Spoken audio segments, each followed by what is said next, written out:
Best varicose veins చికిత్సనే పొందండి. నొప్పి లేని చికిత్స కోసం సంప్రదించండి ఎవిస్ హాస్పిటల్. నమస్తే రమగారు. నమస్తే జయ. రమగారు, మనము రథసప్తమికి ఏం చేయాలి ఏంటి విధి విధానాలు మన ఇద్దరం మాట్లాడుకున్నాం. గత ఏడాది అనుకుంటాను టెర్రస్ మీద చేసాం ఉదయమే. ఇంకా సరే ఈ సంవత్సరం వీలు కుదరట్లేదు కాబట్టి ఒకసారి స్టూడియోలోనే రథసప్తమి అనగానే మనం పాలు పొంగించటం ఒకటి చేద్దాము అని అనిపించింది నాకు. ఆ పాలు పొంగించే కార్యక్రమాన్ని కూడా చూపించేద్దాము అనేసి కింద సంవత్సరం చక్కగా కుంపట్లో చక్కగా చేసుకున్నాం. మీకు అవకాశం ఉంటే చక్కగా కుంపట్లో ఓ 2-3 అయినా ఆవు పిడకలు అమెజాన్ లో కూడా దొరుకుతున్నాయి. వాటి కోసం ప్రయత్నించాలంతే. ఈ కాలంలో ఎలా దొరుకుతాయండి అలాంటివి ఏం చెప్పకుండా అన్నీ దొరుకుతాయి. చక్కగా ఏవైనా తెచ్చుకుని ఆవు పిడకల మీద నిదానంగా కాగిన ఆవు పాలతో చేసిన పాయసం చాలా శ్రేష్టం, మంచిది. అవకాశం ఉంటే అట్లా చేసుకోండి. లేకపోతే మా లాగానే చక్కగా స్టవ్ మీద టకటకా చేసేసి నివేదన చేయటమే. సూక్ష్మంలో మోక్షం అంతే. రెడీ రమ్ గారు.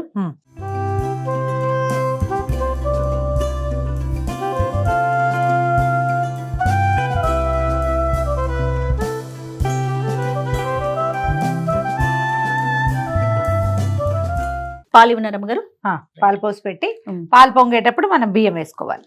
ఇంత శ్రేష్టంగా చేస్తున్నాం కాబట్టి మనం ఉపయోగించే పాలు కూడా అంతే స్వచ్ఛంగా ఉన్నాయి అనుకోండి, ఎంత ఆనందంగా అనిపిస్తుంది. అందుకని కదా నందిని మిల్క్ అండి, ఆవు పాలు. బాగుంది.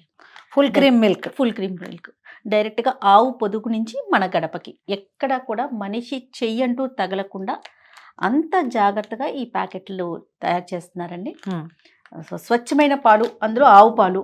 మనం ఇలాంటి పర్వదినాల్లో చేసుకునేటప్పుడు ఇలా వాడుకున్నాం అనుకోండి, మనకు కూడా కాస్త తృప్తిగా అనిపిస్తుంది కదా రమ్మగారు. అవును, అంటే మంచి ప్రోడక్ట్ తో చేస్తే బాగుంటుంది కదా. అవును. ఈ గిన్నెలో పాలు పోసేటప్పుడు గిన్నె ఒకసారి కడిగి తడి గిన్నెలో పోయండి, అప్పుడు అడుగంటకుండా ఉంటుంది. ఓకే. 1 లీటర్ పాలు పోద్దాం జయ. చిక్కగా ఉన్నాయి మా పాలు. అవునండి, ఫుల్ క్రీమ్ మిల్క్. ప్రైస్ కూడా చాలా తక్కువ ఉంది రమ్మగారు. ఓకే, 31 రూపీస్ ఉంది. Yes, full cream milk 31 rupees. స్వచ్ఛమైన ఆవు పాలు ప్రధానంగా. మనము ఇట్లా ప్రత్యేకమైన పర్వదినాలు పండుగలప్పుడు ఆవు పాలు, ఆవు నెయ్యి పూజల్లో వాడుకునేటప్పుడు, నైవేద్యాలు పెట్టేటప్పుడు అనుకుంటాం కదండి, ప్యూరిటీ కావాలని కోరుకుంటాం కదా. ఆ స్వచ్ఛత దొరికేటప్పుడు ఇంకా అంతకు మించి కావాల్సింది ఏముంటుంది. స్టవ్ వెలిగిద్దామమ్మా. 1 లీటర్ పాలు పోసాం. ఓకే అండి. 1/2 లీటర్లో కూడా చేసుకోవచ్చు. పాయసం ఎంత అయితే ఏముంది, ఒక చిన్న గ్లాస్ ఎడ్ చేసినా సరే. అంటే నీళ్లు కలపకుండా ఉంటే పదార్థం బాగా వస్తుంది. మనం ప్యాకెట్ కాస్త కడుగుతాం అటు ఇటుగా, కాస్త కొద్దిగా అన్ని నీళ్లు, ఎక్కువ నీళ్లు పోయొద్దు. పాలు పొంగే లోపల మనం ఏం చేద్దామంటే ఒక 2 గుప్పెళ్ళ బియ్యాన్ని కొంచెం నెయ్యి కలిపి ఉంచుకుందాం. ఓకే. దీనికి ఏంటంటే మామూలు బియ్యం కడిగినవి వెయ్యం. ఈ సూర్యనారాయణ మూర్తి ప్రసాదం అనగానే ఇంతే 2 గుప్పిళ్ళు. 3 మరి 2 అనకుండా ఇదిగో 3 గుప్పెళ్ళు. అంటే ఎన్ని అవుతాయి? ఇది దాదాపుగా ఒక చిట్టి గ్లాసు బియ్యం అనుకో. అంతే, చిన్ని ఇంత గ్లాస్ అవుతుంది. దీన్ని ఏం చేస్తామంటే ఒక్క చుక్క నెయ్యి వేసి కలిపి శుద్ధి కోసం అవి వేస్తాం అనమాట. కడిగిన బియ్యం కాకుండా ఇలా చేయాలంటారు. మన అలవాటుని బట్టి. ఒకవేళ మీ ఇళ్లలో పాయసం ఇలా చేసేటప్పుడు బియ్యం కడుగుతామండి, కడిగిందే కావాలి, దీని శుభ్రము హైజీను కావాలి ఉంటాయి కదా. నేనేం చేస్తానంటే నాకు కూడా కడకపోతే ఓ తోచంతాను. టవల్ ఒకటి తడిపేసి పిండేస్తాను, బియ్యం అందులో పోసి తుడి ఏదో ఒకటి చెయ్యాలి.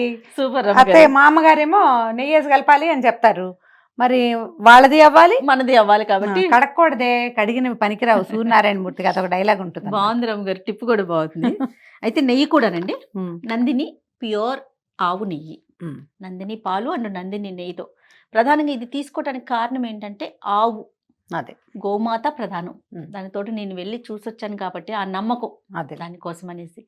దీపారాధన చేయాలన్నా కూడా, మనం ఇంట్లో వాడుకోవాలన్నా, ముఖ్యంగా ఇలా నైవేద్యాలు చేసేటప్పుడు నందిని ఆవు నెయ్యి. అయితే ఈ పాల పాయసంలో మనకి చాలా నెయ్యి ఎక్కర్లేదండి, కొంచెమే. జస్ట్ కాస్త బియ్యానికి తర్వాత ఏమో మనం దేవుడికి నివేదన చేసేటప్పుడు నెయ్యి వేసి నివేదన చేస్తాం. ఎక్కువ నెయ్యి పోసేది వ్యవహారం ఏం లేదు. ఒకటే చుక్కలు బౌల్లో వేసుకున్నాను, 1 చుక్క అంతే. ఇది కూడా ఎంత ఎల్లో కలర్ లో ఉందో, రంగు బాగుంది, వాసన కూడా బాగుంది. పాలు పొంగేసరికి ఇవి కలిపి పక్కన పెట్టుకోండి. ఈ పొంగు వచ్చిన నెయ్యి చాలు, అంతేనా రమ్మగారు? చాలు. ఊరికే ఇది ఈ బియ్యానికి మనం నెయ్యి పట్టాలన్నమాట, అంతే. కలిపేసి పక్కన పెట్టుకుంటే ఒక్కొక్క ఇంట్లో ఒక్కొక్క రకంగా పిల్లలు ఉంటే వాళ్ళతో కూడా వేయించడాలు అలా కూడా చేస్తారు. ఇవి పద్ధతి. జనరల్ గా ప్రసాదాల వ్యవహారంలో వేరే వాళ్ళు చేయి పెట్టకుండా చేస్తారు మా ఇళ్లలో. అదేలేండి, మనమే చేసుకుంటాము. అవునవును, మన పద్ధతిని బట్టి. మన గృహప్రవేశాలు అప్పుడప్పుడు అందరితోటి దంపతులతో వేయించడాలు అలాంటివి కనపడతాయి కదా. ఇది నివేదన కోసం కాబట్టి ఇంకా అదేం చెయ్యం. పాలు పొంగించడం, పొంగుతున్నప్పుడు మనం వేసేసేయటం. ఓకే, వెయిట్ చేద్దాం. దీనికి ఈ పాత్రకి పసుపు రాసి బొట్టు పెట్టి చేసే విధానం కొన్ని చోట్ల కనపడుతుందండి. నిజానికి అది కొన్ని ప్రాంతీయమైన ఆచారాలే గాని నియమం కాదు. అది మీ ఇష్టం, మన అలవాట్ల. ఇప్పుడు కుంపట్లో పెట్టేటప్పుడు ఏం చేస్తాం, కుంపటి కానీ పొయ్యి మీద కానీ మనం వండేటప్పుడు సగ మసి వచ్చేసి గిన్నెలకి పట్టేసి అది వదిలిపెట్టదు. అందుకని బియ్యపిండి కానీ వెలిబుడిది కానీ తడిపి రాసేవాళ్ళు. అంతే తప్పిస్తే దీనికి పసుపు రాసి బొట్టు పెట్టాలన్న నియమం అయితే లేదు. మీ ప్రాంతపు ఆచారంగా ఉంటే మీరు చేసుకోండి, కానీ మీ ప్రాంతపు ఆచారాన్ని మిగిలిన వాళ్ళకి మాత్రం రుద్దక్కర్లేదు, అనవసరం అది. మనం గిన్నె పాత్ర మాత్రం మనం ప్రసాదానికి ఏం పెట్టుకుంటామో దీన్ని ఎంగిల్ చేయకూడదు, చేయి పెట్టి తీయకూడదు, అట్లా అలవాటుగా ఉంచుకోవాలి శుభ్రంగా. ప్రసాదానికి మాత్రమే వాడాలి, అంతే. సరే, కాగేలోపు మనం అది రెడీ చేసుకుందాం రమ్మగారు. ఇప్పుడు చిక్కుడుకాయల రథం చేసుకుందాము. ఇవి కొంచెం పెద్ద పెద్ద సైజు ఉన్నాయి, కానీ కొంచెం చిట్టి సైజు అయితే మీకు పెట్టడానికి బాగా వీలుగా ఉంటాయి. అవును, నేను ఇప్పుడు ఈ చిక్కుడుకాయలు ఉన్నాయి కదా, ఓ 2 చిక్కుడుకాయలు 2 పుల్లలతో ఇట్లా చేసి చూపిస్తాను. ఓకే అండి. పాలు పొంగొచ్చేస్తున్నాయి కదా, మనం మెల్లిగా చేసుకుందాం రథం. ఎంత 2 నిమిషాలు జస్ట్. ఈ లోపల మీరు కొంచెం కొబ్బరి పుల్లలు కానీ వీటిని ఏమంటారు పూచిక పుల్లలు కానీ ఒక 2 3 పుల్లలు తెచ్చి దగ్గర పెట్టుకోండి. ఓ పళ్ళెం ఉంటే చాలు. పాలు పొంగుతున్నాయి జయ, ఇప్పుడు వేసేద్దాం బియ్యం.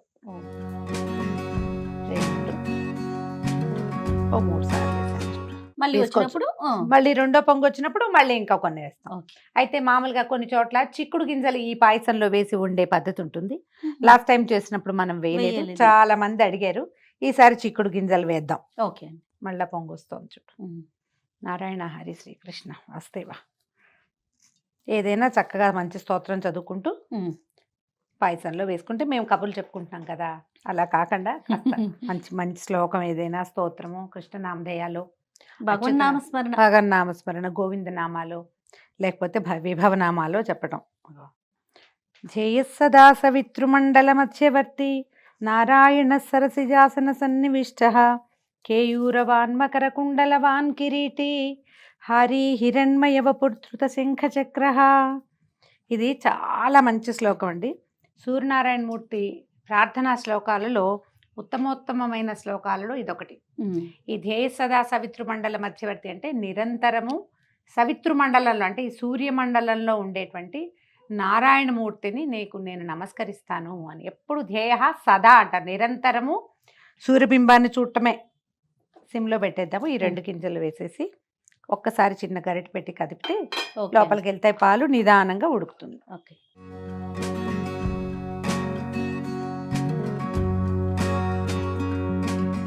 దీంట్లో ఒక గరిటె వేసి వదిలిపెట్టేస్తే అది నిదానంగా మళ్ళీ పొంగకుండా అక్కడక్కడే కదులుతూ ఉంటుంది. కాస్త తడిబట్టతో చిన్న పేపర్ తోటి పట్టుకుని కాస్త కదిపితే బియ్యం ఏమవుతాయంటే ఇలాగా దగ్గరగా అయిపోతాయి అన్నమాట. అంటే ఉండగట్టినట్టు అవుతాయి.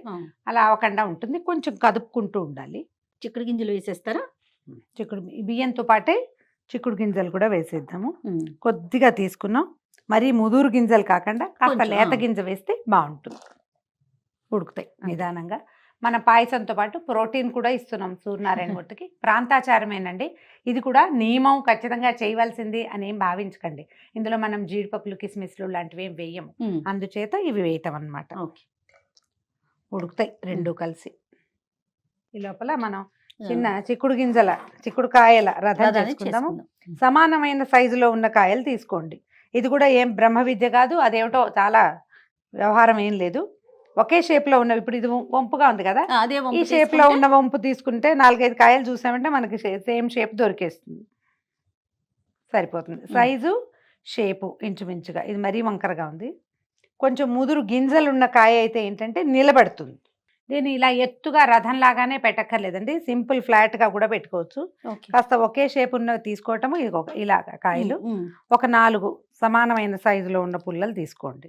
ఇంకా పొట్టివి కూడా తీసుకోవచ్చు, కాయని బట్టి ఈ పొడుగు అన్నమాట. కొంచెం లావుగా పొట్టిగా ఉంటే కాయ బాగుంటది, గింజ గట్టిగా పట్టుకుంటుంది. అప్పుడు మనము ఈ గింజల్లో పెట్టేస్తాం కదా దాన్ని, ఇట్లా ఒక సంవత్సరం అయితే ఎంత తప్పకాయలు దొరికినాయో జయ. అయితే ఏం చేయను, ఇది రథంలాగా అయ్యేలాగా అయితే లేదు. అందుకని ఏం చేసాము, ఒట్టిగా కాయలు 7 ఒకదాని పక్కన ఒకటి పెట్టి ఇదే నీ రథం అని పిలిచేసా సూర్యుని. వల్ల కాకపోతే ఏం ఏం చేస్తాం మరి? చేస్తాం, ఇది ఒక జోడు 2 జోళ్ళు ఇలా గుచ్చి పెట్టుకోవాలి మనం. ఓకే. ఈ చిక్కుడుకాయ ఏంటంటే సౌరశక్తి ఇందులో ఎక్కువ ఉంటుందని చెప్తారు. దీన్ని నిలబెట్టి అదేదో చేసి కాకుండా ఇదిగో పెట్టేమా, వీటిని ఇదిగో ఇలా పెడతాం. 4 చాలా సింపుల్ గా ఏముంది. తర్వాత ఒక 3 కాయలు తీసుకోవటము, వీటికి పై భాగాలు పట్టుకునేలాగా చూసుకోండి. కాయలు ఎట్లా కావాలంటే మనకి ఇది ఫ్లాట్ గా ఉందనుకో, అప్పుడు పై భాగం పట్టుకుంటుంది. ఈ 3 కాయలకి ఒక పుల్ల గుచ్చి పెట్టుకోవాలన్నమాట. దీనికి ఇవి కిందకిను ఇవి పైకి వచ్చేలాగా ఉన్నాయనుకో, ఇప్పుడు ఇవి ఇలా ఉంటే ఇలా ఇట్లా ఈజీగా ఇలా వచ్చేస్తుంది. ఓకే. లైన్గా గుచ్చుకోవాలి. చిన్న పుల్ల తీసుకుని గుచ్చండి. దీన్ని వెనక్కి, వాటిని ముందుకి ఈ కార్నర్స్లో పెట్టి జస్ట్ నిలబడేలాగా పెట్టుకోండి. అంతే, అయిపోయింది. ఒక చిన్న గూడులాగా వస్తుంది అది. మనం దీనికి వీటికి ఏం చేస్తాం, నేను పసుపు బొట్టు ఏం పెట్టలా, జస్ట్ డిస్ప్లే చేస్తున్నా కాబట్టి మీరు ఈ కాయలకి కాస్త చక్కగా ఈ పుల్లల దగ్గర కొంచెం అట్లా పసుపు పొట్టు పెట్టుకుని సూర్యుడికి మనం ఆవాహన చేసేటప్పుడు ఆవాహయామి రత్న నవరత్న ఖచ్చిత సింహాసనం సమర్పయామి అని, స్వామి వచ్చి కూర్చో, యావతో ఎప్పటిదాకా నేను పూజ చేస్తాను అప్పటి వరకు సుస్థిరో భవ అని చెప్పుకోవాలి. మంత్రం ఉంటుంది మనకి, షోడశోపచారాల్లో మంత్రాలు కనిపిస్తాయి. ఆ మంత్రం చెప్పుకోవటము, ఆవాహన మంత్రము, స్థిరాసనం కురు, స్థిరోభవ, వరదోభవ, సుప్రసన్నోభవ, సుఖాసనో భవ అని చెప్పటం. ఈయన ఇక్కడ కూర్చోబెట్టి తర్వాత మనం మిగిలిన పూజ చేసుకోవటం. ఓకే, ఇంతే మన చిక్కుడుకాయల రథం అయిపోయింది. దీంతో మనం ఏం చేస్తాం, చిక్కుడు ఆకులు కనుక మనకి దొరికితే మనం ఏ పాత్రలో అయితే పాయసం పెడతామో అక్కడ చిక్కుడు ఆకులు పరిచి దాని మీద ప్రసాదాన్ని పెట్టుకోవాలి. చక్కటి ఇదిగో మరి ఎర్రటి కాయలున్న చిక్కుడు ఆకులు దొరికినాయి మనకి, చూడండి ఎంత బాగున్నాయో. అవును, ఈ ఆకులు 2-3 ఆకులు ఇట్లా చిన్న విస్తర్లా కుట్టి కూడా వేసుకోవచ్చు. ఆకు బలంగా ఉండదు, పల్చటికి కోసిన 1 గంట కల్లా వాడిపోతుంది. అప్పటికప్పుడు కోసి వేసుకోవాలన్నమాట మనకు అవకాశం ఉంటే. ఎందులో పెడతారు రమ్మగారు? మన పాయసం అవ్వని ముందు అయ్యాక అప్పుడు పెడతాం. ఏదైనా ఒక పళ్ళెంలో చక్కగా పరవటము, పాయసం అందులో పెట్టేసుకోవటం. మామూలు పాయసాలకి మనం ఏం చేస్తాం, బెల్లం కరగబెట్టి పోసుకుంటున్నాం, ప్రతిసారి అలాగే చేస్తాం. కానీ దీనికి కరగబెట్టి పోసే ప్రక్రియ చేయకూడదు కూడా.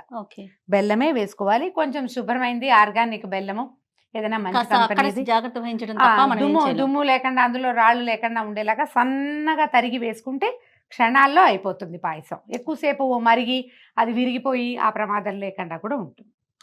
ఇంకొంచెం దగ్గర పడాలి, అన్నం మెతుకు బాగా ఉడికింది చూడు, ఇంకా ఈ పాలన్నీ కోవాలాగా అవుతాయి, దగ్గరకు వచ్చేదాకా ఉడకనిచ్చి అప్పుడు బెల్లం వేసుకోవాలి. ఓకే, దగ్గరకు వచ్చేసింది కదా, ఇప్పుడు బెల్లం వేసుకుందాం. బెల్లం కొంచెం సన్నగా తరిగి పెట్టుకోండి. ఇంచుమించుగా మనం ఎంత వేసామో దానికంటే కొంచెం ఎక్కువ. బియ్యము 3 గుప్పెళ్ళు వేసాం కదా, బెల్లం ఒక 4 లేదా 5 గుప్పెళ్ళు వేసుకుందాం. మీరు కనుక కప్పుతో వేసి గ్లాస్తో కొలిచి వేసేటట్టయితే ఒక గ్లాసున్నర పైనే బెల్లం వేయాలి, లేకపోతే తీపి సరిపోదు. పూర్తి పాలతోటి వండుతాం కాబట్టి మనకి పాల తీపి బియ్యపు తీపి 2 కలిసిపోతాయి. అంతే, చాలా సింపుల్ గా చేసేసేది, సింపుల్ గానే చేస్తాము మనం. దీంట్లో ఏంటంటే పాల చిక్కదనము, వాటి అవి పొంగటము, దాన్ని బట్టి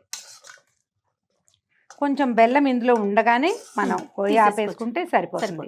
మీరు నివేదన అయ్యాక ప్రసాదం గట్టిగా అయ్యింది అలా అనిపిస్తే కావాలంటే కాచిన పాలు పోసుకుని తర్వాత 1 నిమిషం పాటు దీన్ని వదిలిపెట్టేస్తే ఆ మనం వేసిన బెల్లం కరిగిపోతుంది. రథం చేస్తారా, ఆకులు వేయాలి కదా ఈ పళ్ళని. ఇది వచ్చే లోపల మనం ఏం చేద్దామంటే వీటిని చిక్కుడు ఆకుల్ని ఒక పళ్ళెంలో పరిచి పెట్టుకుందాం. మీ దగ్గర పూచిక పుల్లలు లాంటివి ఉంటే వాటితోటి చిన్న విస్తరిలాగా కుట్టి కూడా వేసుకోవచ్చు. ఇప్పుడు ఇలాంటప్పుడు అడుగంటుతుందని అనిపిస్తే నెయ్యి తీసి పెట్టాం కదా ఇందాక, మనం 1 స్పూన్ నెయ్యి వేసే అందులో చాలు. అప్పుడు అడుగంటకుండా ఉంటుంది, సరిపోతుంది. యాలకుల పొడి ఒకటి ఉంది, చివరికి వేసుకుందాం. ఆకులు పరిచేద్దాము దీంట్లో. పెట్టండి, మన చిక్కుడు చెట్టు కనుక ఓపికగా ఉంటే పెద్ద పెద్ద ఆకులు ఉంటాయి, దానికంత ఓపిక లేదనుకోండి అప్పుడు బుజ్జి ఆకులు. ఇంతే, మనం జీడిపప్పులు కిస్మిసులు లాంటివి ఏం వేయం.